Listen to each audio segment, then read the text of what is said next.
Videos देखने के लिए सब्सक्राइब करें जनसत्ता.com, बेल आइकन दबाकर पाएं लेटेस्ट नोटिफिकेशंस।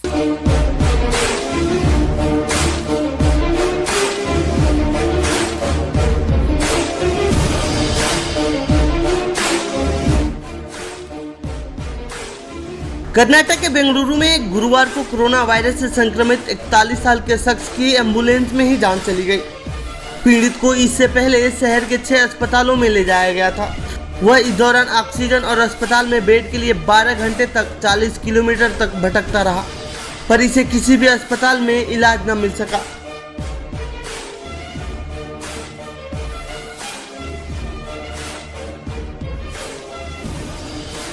मीडिया रिपोर्ट्स के मुताबिक संतोष को बुधवार रात 10 बजे के आसपास सांस लेने में तकलीफ होने लगी थी।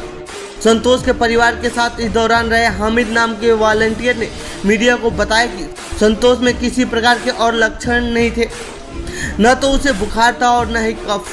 दरअसल 12वीं कक्षा में पढ़ने वाले हामिद को एक व्हाट्सएप ग्रुप पर संतोष की बिगड़ती तबीयत के बारे में जानकारी मिली थी, जिसके बाद वह आनन फानन में उसकी मदद के लिए गया था।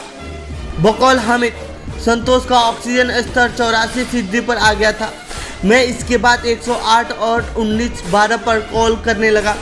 कुछ कॉल्स में से एक का जवाब दिया गया, जिसमें हमें एक अस्पताल से जोड़ दिया गया। हमें 108 पर कॉल करने के बाद एम्बुलेंस मिली और बीबीएमपी अधिकारी। हालांकि एम्बुलेंस के लिए भी हमें 45 मिनट तक इंतजार करना पड़ा था।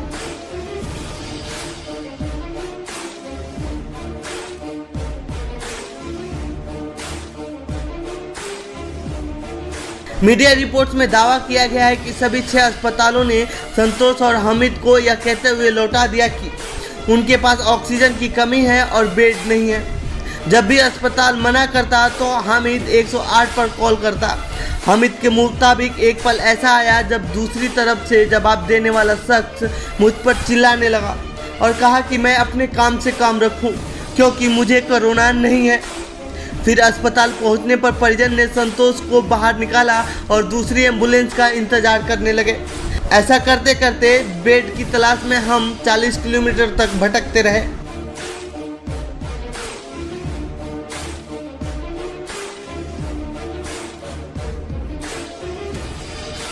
गुरुवार सुबह उत्तरी बेंगलुरु में एक अस्पताल के सामने 10:15 पर संतोष की एम्बुलेंस में ही मौत हो गई और उस दौरान उसका ऑक्सीजन लेवल गिरकर 34% पर आ गया था। संतोष यूपी के गोरखपुर से 20 साल पहले वहां आया था।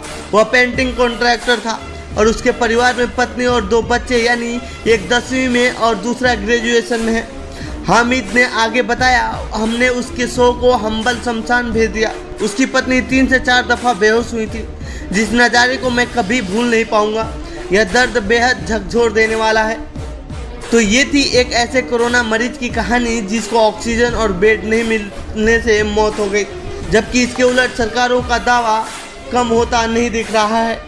इस रिपोर्ट पर आपका क्या कहना है कमेंट बॉक्स में बताएं। बाकी देश दुनिया की खबरों के लिए बने रहिए जनसत्ता के साथ। धन्यवाद।